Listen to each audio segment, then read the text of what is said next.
Welcome to Manju's kitchen. இன்னைக்கு Deepavali special sweet motichoor laddu எப்படி செய்கிறதுன்னு பார்க்கலாம் வாங்க.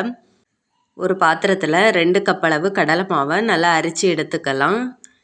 இதே மாதிரி நல்லா அரிச்சு எடுத்துக்கோங்க. இப்போ நல்லா அரிச்சு எடுத்தாச்சு. இதோட கொஞ்சம் கொஞ்சமாக தண்ணி சேர்த்து நல்லா கலந்து எடுத்துக்கலாம்.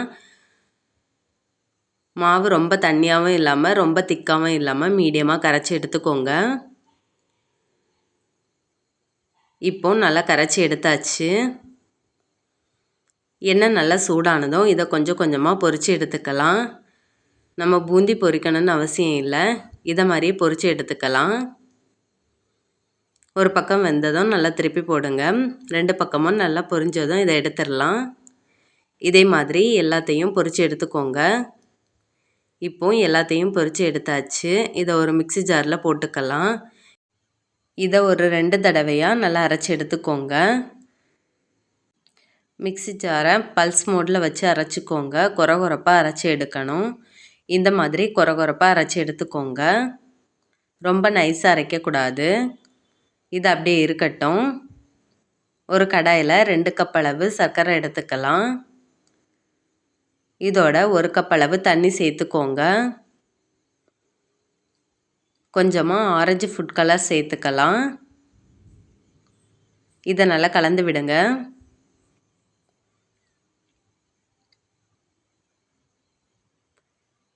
இதோட 2 ஏலக்காய் சேர்த்துக்கலாம்.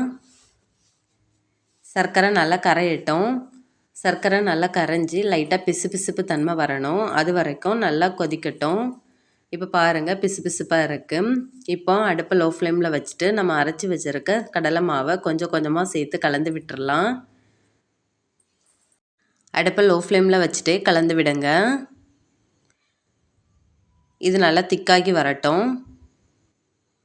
இப்போ நல்லா திக்காகி வந்திருக்கு. இதோட கொஞ்சமாக முந்திரி பருப்பு, கொஞ்சமாக பூசணி விதை சேர்த்துருக்கேன். நீங்கள் கிஸ்மிஸ் பழம், பாதாம் கூட சேர்த்துக்கலாம். 1 ஸ்பூன் அளவு நெய் சேர்த்துக்கலாம். நெய் இன்னும் கொஞ்சம் அதிகமாக கூட சேர்த்துக்கலாம். நான் 1 ஸ்பூன் சேர்த்துருக்கேன். இதை நல்லா கலந்து விட்டுக்கலாம். இப்போ நல்லா கலந்து விட்டாச்சு. இதை ஒரு பாத்திரத்தில் மாற்றிக்கலாம். இது நல்லா ஆறட்டும். கை பொறுக்க சூடு வரணும்.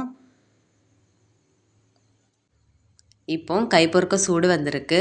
இதிலேருந்து கொஞ்சம் கொஞ்சமாக எடுத்து லட்டு பிடிச்சிக்கலாம்.